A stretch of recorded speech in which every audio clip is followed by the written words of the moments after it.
Now, PricewaterhouseCoopers projects Uganda's economy to grow by between 5.0% to 5.5% during the 2017-2018 financial year. We're joined by Francis Kamulegeya, PwC Uganda's senior partner, to give us a quick look at this. Now, Francis, you've projected Uganda's economy to grow between 5.0% to 5.5% in the fiscal year of 2017-2018. But what do you see delivering these numbers?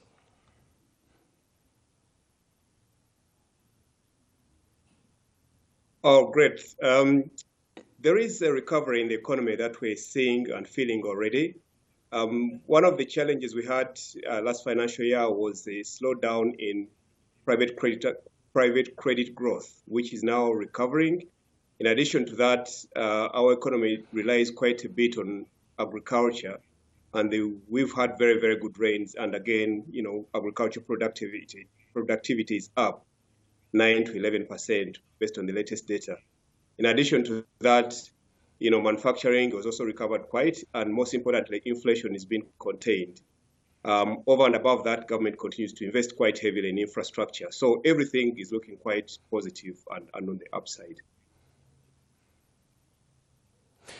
Francis, we did see you coming out being so optimistic about foreign direct investment in Uganda to increase. We did see from UNCTAD the Uganda hitting record high in 2012 at around $1.2 billion, and then a slowdown in 2016 moving forward. What makes you feel like Uganda is actually going to be back on track with concerns on foreign direct investment? What are the factors to watch here? I think the high of 2012, 2013 coincided with the peak of investment in the oil and gas sector at the height of the exploration activities. And again, depending on the nature of the oil cycle, it then went into a slowdown as we started getting into appraising these wells for development.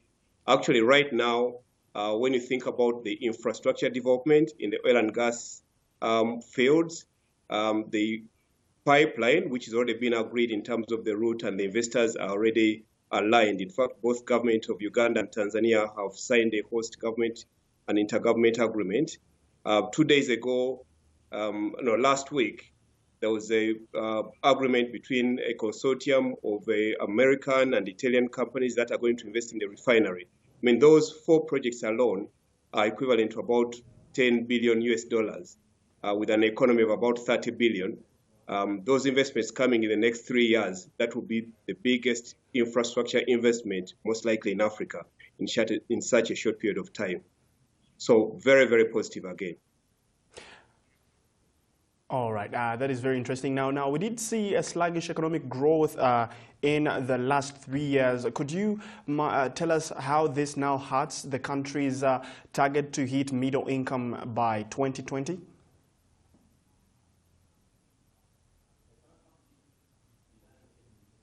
Yeah, the economy has been in a bit of a slumber for the last 3 years, to be honest with you, because, of 4.7% FY16, 4% FY17, in a population growth of 3.3%, per capita income growth just basically goes down to below 2%.